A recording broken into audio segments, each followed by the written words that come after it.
तो exercise 4A का question number 12 है। ठीक है, देखना। एक आयताकार भूखंड का क्षेत्रफल 528 वर्ग मीटर दिया गया है। क्षेत्र की जो लंबाई है चौड़ाई के 2 गुने से 1 अधिक है। हमें भूखंड की लंबाई और चौड़ाई ज्ञात करनी, तो ध्यान समझना। ठीक है, पहले जो दिया गया वो लिख लें। क्या दिया गया हमें? आयताकार भूखंड का क्षेत्रफल कितना दिया गया हमें? 528 वर्ग मीटर। ठीक है, और उसने कहा हमसे कि जो लंबाई है आयताकार, इसकी हम पूरा नहीं लिख रहे, तुमको पूरा लिखना होगा वहां पर क्वेश्चन में। ठीक है, आयताकार भूखंड की लंबाई करके लिखोगे। लंबाई कितनी है? चौड़ाई के 2 गुने से 1 अधिक है। देखो पहले ऐसे बना लिया करो तो इजी हो जाएगा तुम लोगों को मानने में। ठीक है, लंबाई जो है वो चौड़ाई के 2 गुने से 1 अधिक है। तो क्या हमें चौड़ाई तो पता नहीं है, क्या हम चौड़ाई मान ले? तो हमने क्या करा, माना चौड़ाई। यदि हमने चौड़ाई को x मान लिया तो अब मेरी लंबाई कितनी हो जाएगी? लंबाई हो जाएगी भैया 2x+1 हो जाएगी।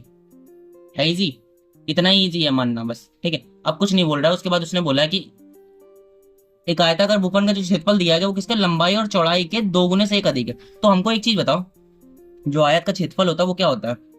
आयत का क्षेत्रफल होता क्या है? लंबाई गुणे चौड़ाई तो होता है। क्या होता है? लंबाई गुणे चौड़ाई ही तो होता है। तो ध्यान से देखना, जब लंबाई गुणे चौड़ाई होती है, तुमको लंबाई भी पता है चौड़ाई पता हो, तुमको क्षेत्रफल मालूम है। देखो 528 वर्ग मीटर, तो यहाँ अगर हम 528 वर्ग मीटर रखे और लंबाई तुमको पता है कितनी है? 2x+1 है, और चौड़ाई तुमको पता है कितनी है? x है इंटू में। तो कोई दिक्कत है? ये पूरा इक्वेशन टाइप का बन गया। सॉल्व करो इसे। 528 इक्वल्स टू, जब x का इसमें कराया तो 2x² प्लस का x। ठीक है, अब तुमको पता है इक्वेशन तो दिख रही है, लेकिन ये इधर प्लस का है, उधर ले आओ माइनस का, तो पूरी एक समीकरण बन गया। प्लस का x माइनस का 528। ठीक है, इक्वल्स टू 0। अब सॉल्व करना है, देखना। ठीक है, तो जितनी तेज करोगे उतना अच्छा है। 528 का जब इसमें कराओगे तो मल्टीप्लिकेशन कितना आएगा? देखो हम सिखा दे रहे हैं, वैसे हमने ये पहले वीडियो में सिखाया था कि ठीक है, बार बार सिखाने वाला नहीं होता। 1056 आएगा। ठीक है, 1056 वही माइनस का और x²। कोई दिक्कत है? वो तो बताओ। इनका जब फैक्टर करोगे तो तुमको डिजिट मिलेगी क्या? 2 फैक्टर ऐसे तोड़ना है कि तुमको क्या करो कि इन दोनों गुणा कराने पर 1056 आ जाए और घटाने पर x आ जाए। ठीक है, तो वो तब आएगा तुम्हारा जब तुम्हें क्या मिलेगी। तो फैक्टर करना आना चाहिए, फिर भी मैं सिखा दे रहा हूँ। देखो बहुत इजी है, इस तरह से कर सकते हो तुम लोगों को। जो डिजिट दोनों निकालनी होती बहुत इजी पड़ेगी। देखना हमने क्या, इसका फैक्टर करना था ना, 2 पंचे 10, फिर 2 दूनी 4, 2 अट्ठे 16। ठीक है, फिर 2 से काटा, 2 दूनी 4, 2 छंग 12, 2 चौके 8, 2 से काटा, 2 एकम 2, 2 तीन 6, 2 दूनी 4। ठीक है, काटते चलो।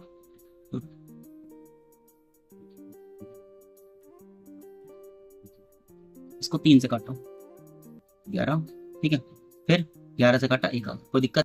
अब देखो इन्हीं से फैक्टर बनेगा और इन्हीं से 2 डिजिट बनेंगी जिनसे ये आ जाएगा और नहीं घटाना। देखो 11 3 33 कर लें।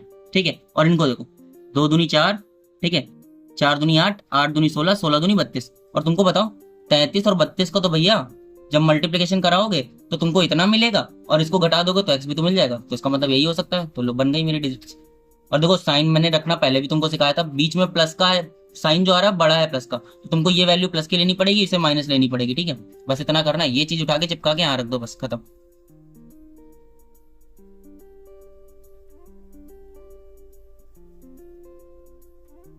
कोई दिक्कत है? अब देखना, 2 2 का पेयर बोला था बनाने को, बना लो। और इनमें कॉमन ढूंढो। क्या यहाँ 2 कॉमन है?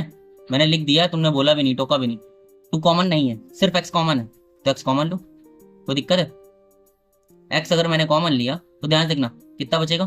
2x + 33 बचा, माइनस का यहां से अगर तुम कॉमन लोगे तो इन दोनों में कॉमन क्या है? इन दोनों में 16 कॉमन है। ठीक है, तो 16 2 सा, ठीक है, इधर 2x बचा। और देखना माइनस साइन का अंदर मल्टीप्लिकेशन होता है, ये मैंने कॉमन लेने वाला पहले वीडियो में बताया बच्चों वाला। ठीक है, वो भी देख सकते हो, अगर उससे करना हो तो उससे कर लेना। ठीक है, ये माइनस के अंदर प्लस हो जाएगा। वैसे वो करना नहीं चाहिए, छोटे बच्चों के लिए। तुम लोग क्या करोगे? देखो सॉरी, यहाँ पर मैंने 33 लिखना चाहिए, मैंने 28 वो कर दिया।